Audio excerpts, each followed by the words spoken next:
Good afternoon, traders. It's Bill Baruch with Blue Line Futures, and it's your midday market minute. Happy Jobs Friday. We're going to come to you a little earlier today, and we're going to try and get a second video out after Fed Chair Powell talks at 12:30 Central Time.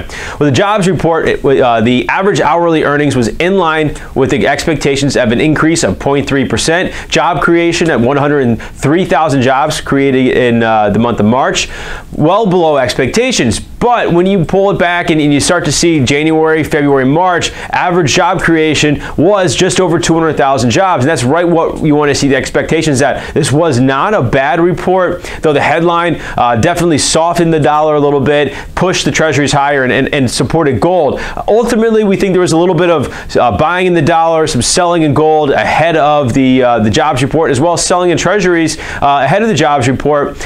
Looking for, as traders, investors were bulled up on potential here and ahead of Powell talking this afternoon. We're seeing a little bit of reversion to the mean on these trades, coming back into where they've been trading in the middle of that range all week. The dollar index failed to get and hold or really test that 90.5 resistance level, now trading back below 89.90. Gold right around 13.35. Also supporting this, the gold market is the news last night that the White House wants to impose another $100 billion in tariffs on China. China now says they're going to fight this. This is continuing back and forth.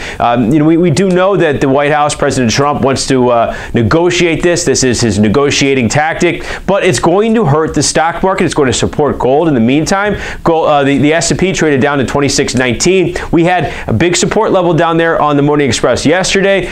This is now our three-star support, roughly down below there, 26.15, 26.1875. We're watching that level today, and the increase in gold and the selling of the dollar. Though not just a reversion to the mean and non-farm payroll, it's a little bit of a risk premium in the treasuries too ahead of the weekend. So the real question is, are there going to be buyers in the equity markets ahead of the weekend with some news potentially coming out over the weekend? And we don't think so. So the risk here, the risk is really, we think, to the downside. You want to be careful buying early today.